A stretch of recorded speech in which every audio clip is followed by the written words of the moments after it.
Hello and welcome to Wizards, Warriors and Words, a fantasy writing advice podcast. I'm Jed Herne, author of The Thunder Heist, and I'm joined by my co-hosts, starting with Rob. Hi, I'm Michael R. Fletcher, author of the Paternus trilogy. I'm just Dirk Ashton, author of Dragon Mage. And we have the actual author of Dragon Mage joining us for a second episode, ML Spencer. Melinda, thanks for coming on. ML Spencer, author of the Paternus trilogy. Hey, she's in it. All right, so last episode with Melinda, we were talking about marketing stuff. This episode is going to be more of a general discussion about sort of writing craft things, launching books. Does Melinda outline? Does she pants her books? What's the kind of strategy for that? And then we also have some other questions from our Patreons as well about you. So to start off, I'd just be really curious to know, Melinda, what is your sort of writing process look like? Are you an outliner? Are you a pantser? What's your sort of approach to planning stories? I'm probably 85% outliner, 15% pantser. Cool.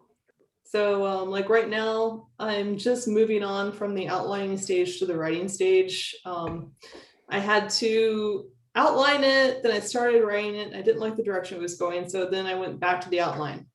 And now I'm going back to the writing. So yeah. This is for book 2, isn't it? The sequel. Yeah, it's for book 2. Book 2 has not been very good. It's been a pain in the butt to plot, but I think I'm finally there. Well, I mean, I remember part of your trouble with it is that you were talking about is that you weren't sure you were going to write a second book or turn this into a trilogy because you didn't know how well it would do. It does have a nice arc and it could easily be a standalone. I see tremendous potential for a series and a trilogy in that story. But when you don't expect that, I remember Jonathan French did not really expect to do more books in the for his the Grey Bastards in his Bastard series. But when he got approached by the publisher, they wanted a trilogy. So he went through some of the same pains going, okay, well, then where do I take it? And part of that has to be, Melinda, has to be that there's so much potential, so many good guys and bad guys that you could level up to, in the next one. And you have to make those choices, and that's hard. Yeah, I think the hardest part is we already defeated a pretty powerful bad guy in the last book. So in the next book, I need to level up the bad guys. And it was kind of hard for me to do that. We've already defeated basically, a demigod, what's next? So I really had to kind of come up with that. And then he does have brothers. He does. He has brothers, and they're now ganging up on my poor main character. Interesting. But I don't want to level up too much because I have to save something for book 3 now too. So you've also got those critters in the stone circle. That's true. I have the critters in the stone circle, and they're going to be those are some pretty frightening critters. Oh, you like the frightening critters? Oh yeah, they scared the crap out of me. Oh, that's awesome. I'm happy to scare the crap out of you.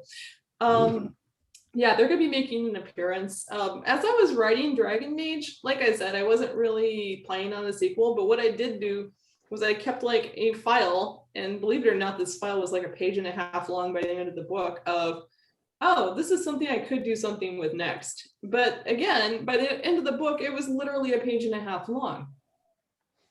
It did have mention of the critters, it did have mention that there could be other bad guys, but it wasn't a lot. It wasn't like, pebbles strung on a path of a plot. So it took me, and honestly, there was about 50 billion different places that I could have gone. That can be the hardest thing, is deciding which way to go. Well, you've got a lot of ways that would be good. Yeah, it really was. And that was actually kind of like, I think a false start that I had, is I started going down one path. basically, I don't want to like spoil anything, but I could have gone with plot B and then plot C, and that's the way I kind of started off going. But then I realized, no, I'm doing this out of order. I need to go C first and then go to B in book 3.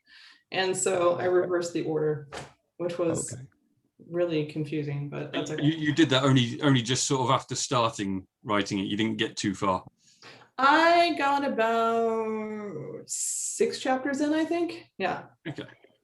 So you did a lot better than me. I wrote an entire second book and then went, this is crap, and just scrapped the entire thing. I can't do that. Was that the lessons never learned?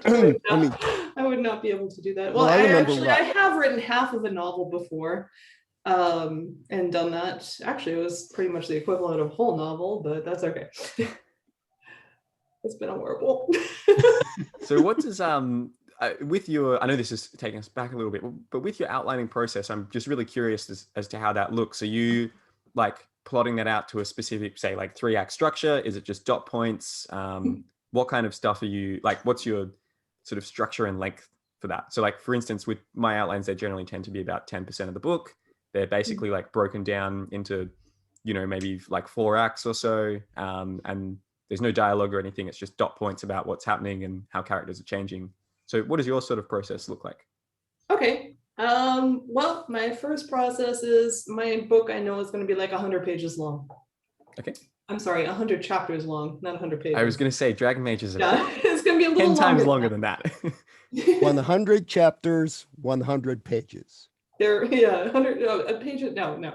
Okay, so 100 chapters, and it's going to have a 3-act structure, and I know exactly at what percent I'm going to go from Act 1 to Act 2, and at what percent I want to go to Act 2 to Act 3.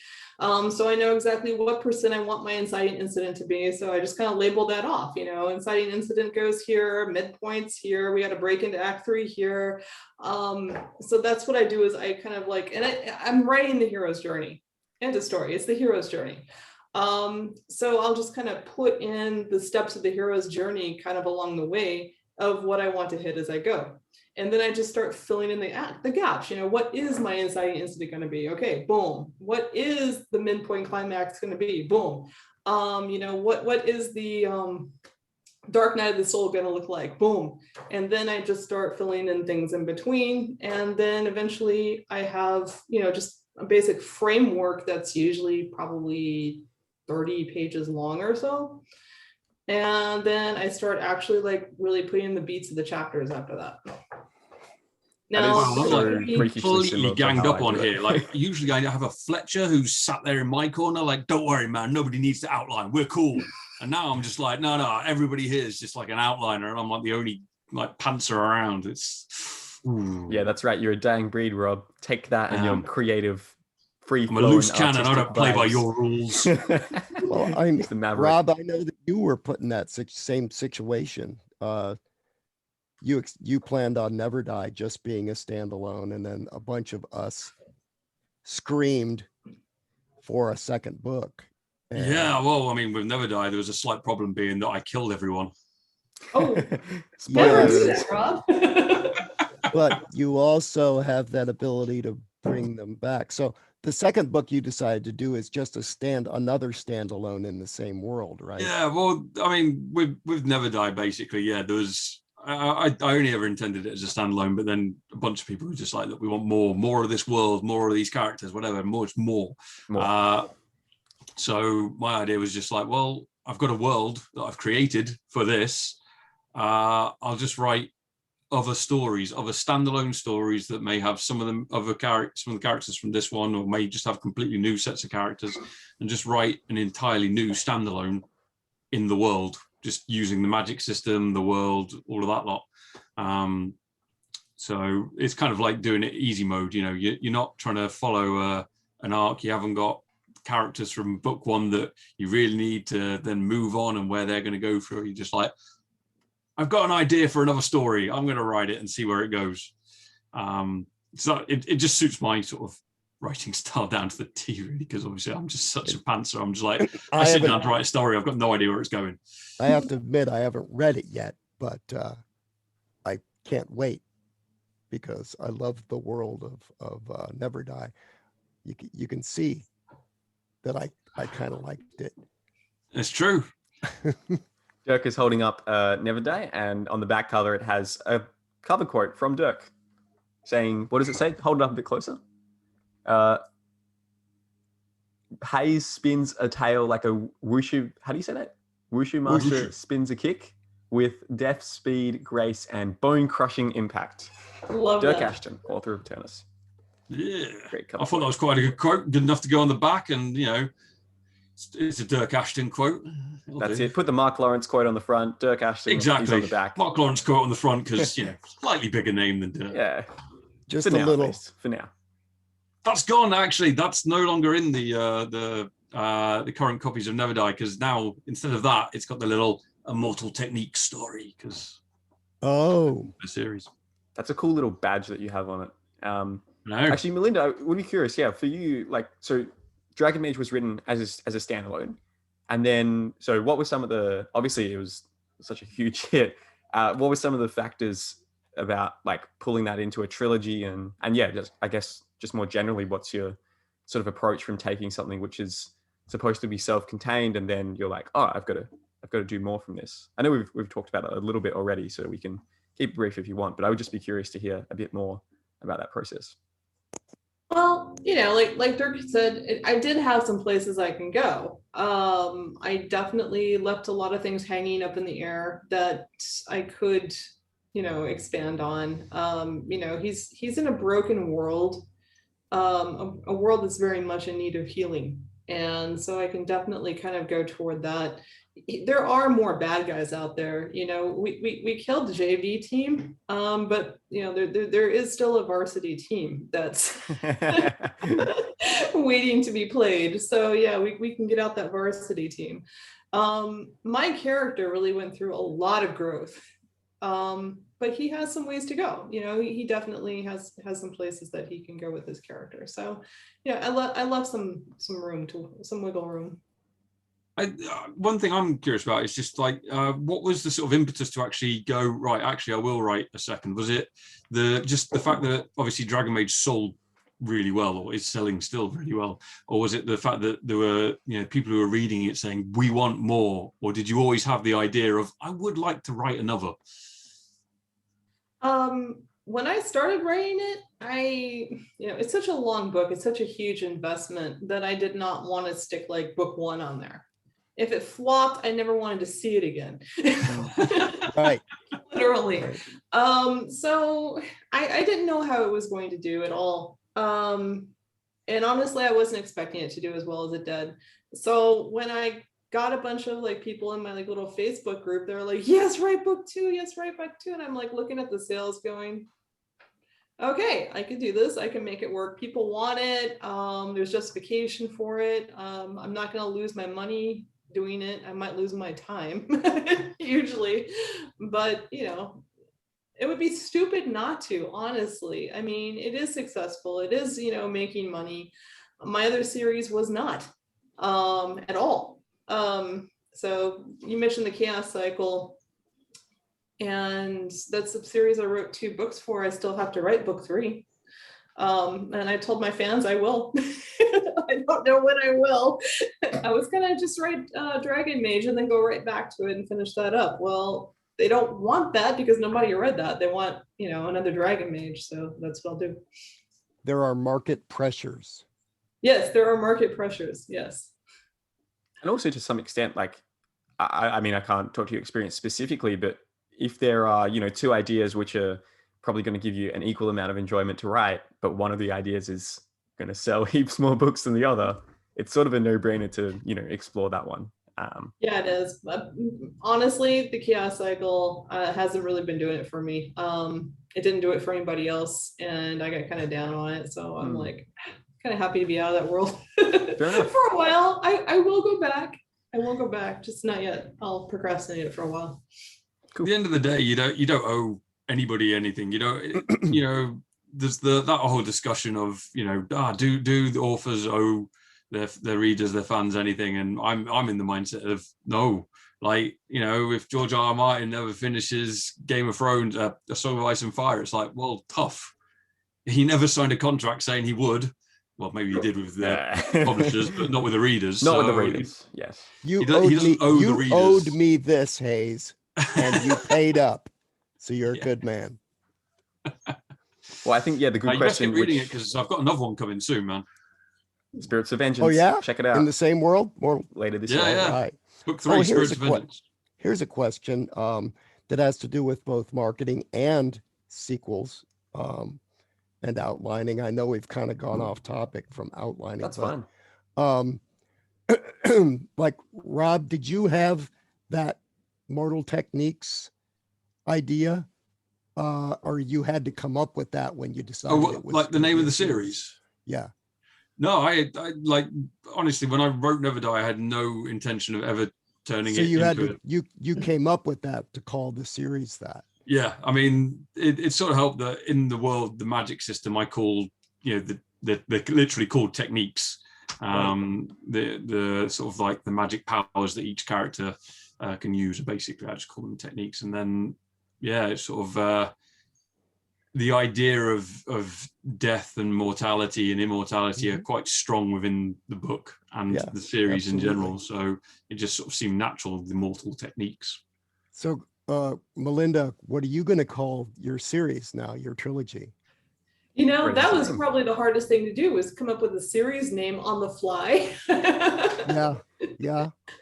And so I picked Riven World because the world is split.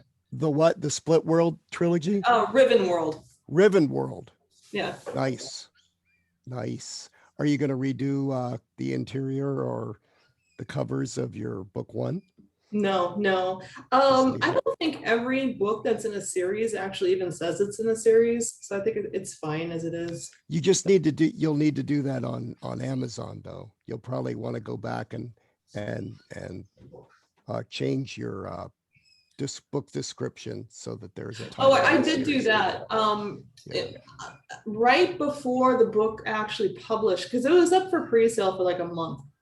And so like a day or two before the book actually went on sale, that's when I made the decision to actually brand it a series. I had JC Kong.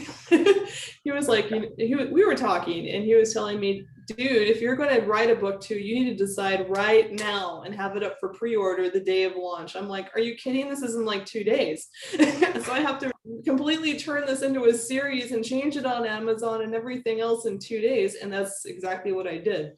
So I actually put it up with a different series name at first, one that completely sucked because I didn't know what I was going to do.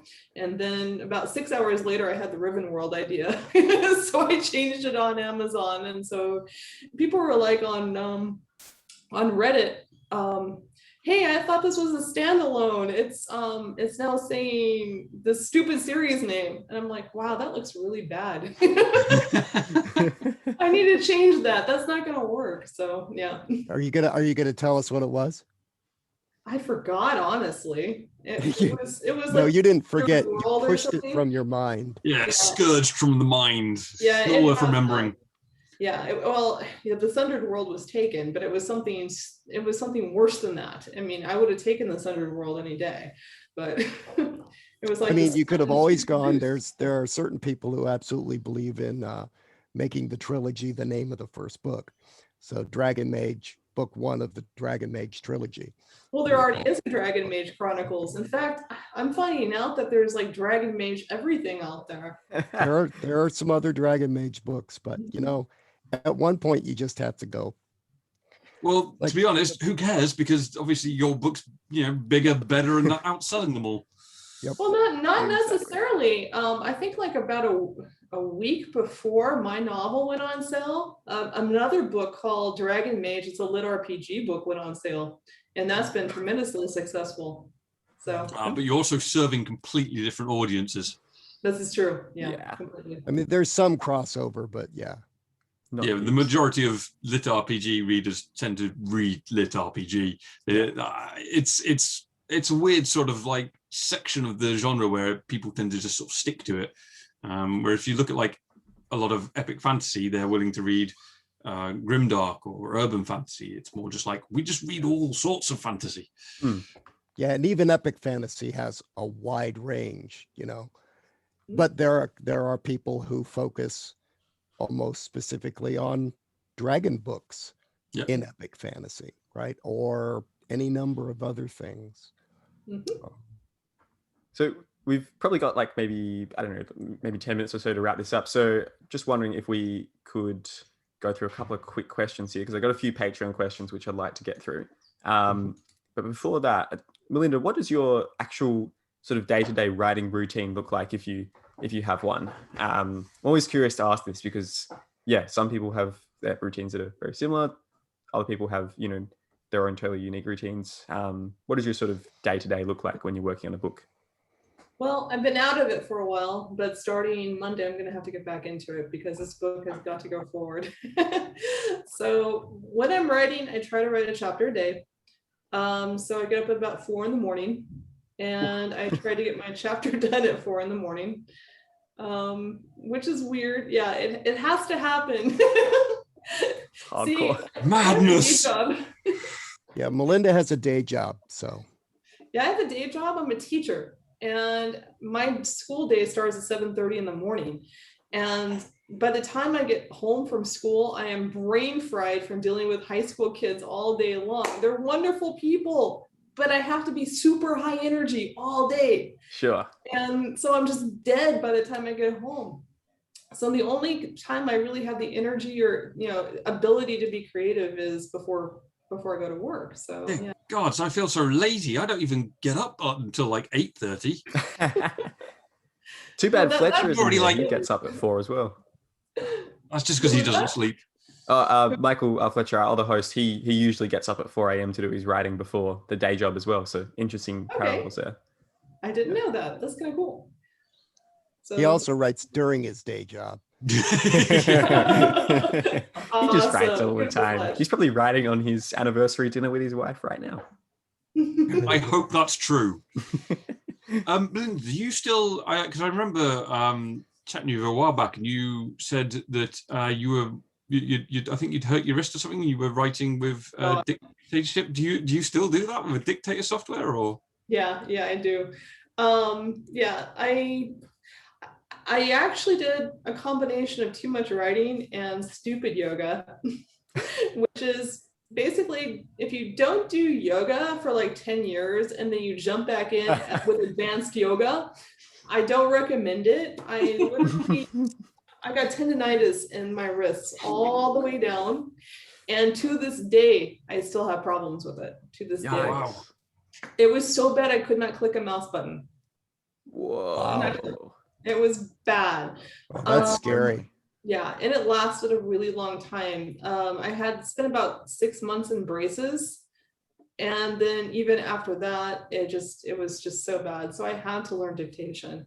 And to this day, I opened my mouth to start writing instead of, typing. I mean, it just. So did you write like Dragon Mage or with sort of dictating software? 100% dictated, yeah. Wow. Okay, that's incredibly well written for talking about it, because if I tried doing that, it would just be like, oh god, this book makes no sense, it's just mindless.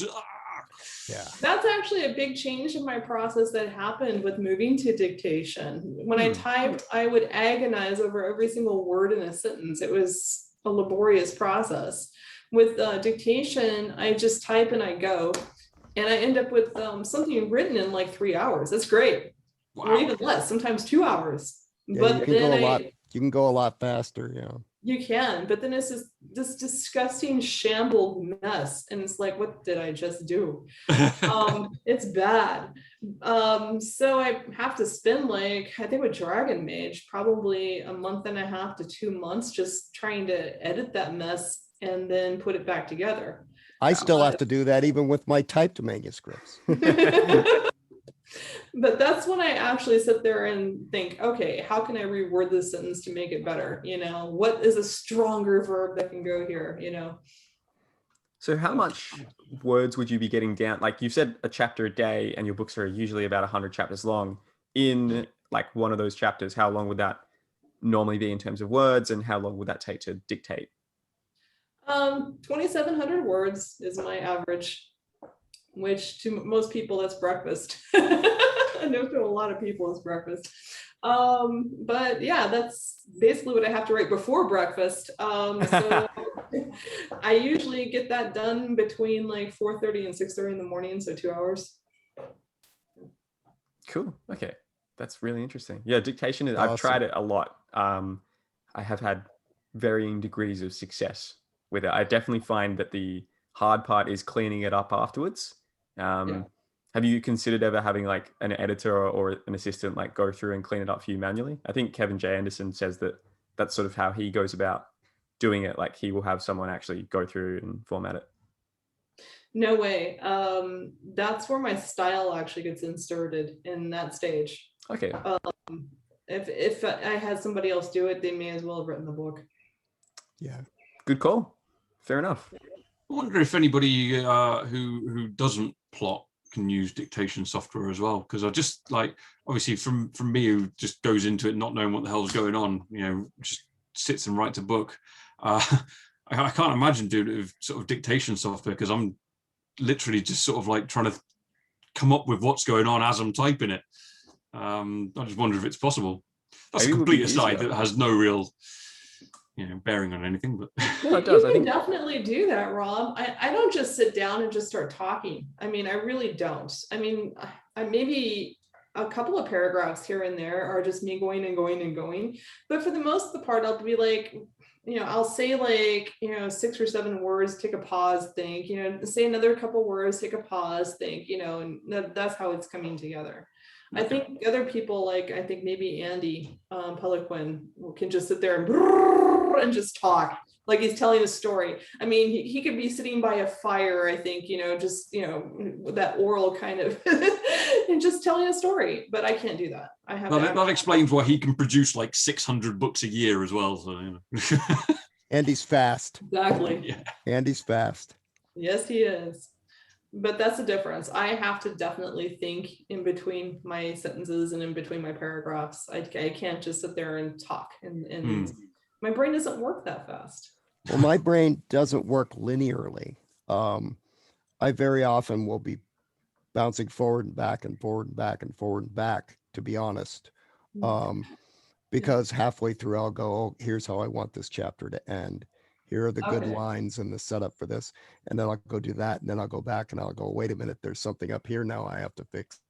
So then I'm not talking, but by fix, meaning where people are, you know, important stuff that's not just rewrite later or edit, clean up later. So yeah, my brain, I don't know that I could do it. I should try it just for fun. But my voice also does not hold up very long. I always had a problem with that lecturing as a professor. I would have, you can hear it already since it's later in the day also, even though I sit quietly. You've got a nice croak going on. Yeah, it's getting pretty froggy right now. I think my problem with the whole dictating thing is just like you guys have probably noticed this. My mouth runs faster than my brain. Same here. Same. Yeah. Yeah, I've always noticed that, Rob. That's I was thinking another thing that I do is I write all the dialogue first. Then I come back in and I fill in the narrative. Interesting. Is that because dialogue is a bit easier to do when you're dictating it? I think it's just because that's how I like visualize a scene. I actually like can see like the people talking, and so I write all that, and then I make sure the dialogue kind of flows, and then that gives me a chance to like check and see, make sure all these things are in the right order too. And then when I go back and I fill in the narrative around that, you know, everything's like already pretty much there, you know. Well, that's kind of neat.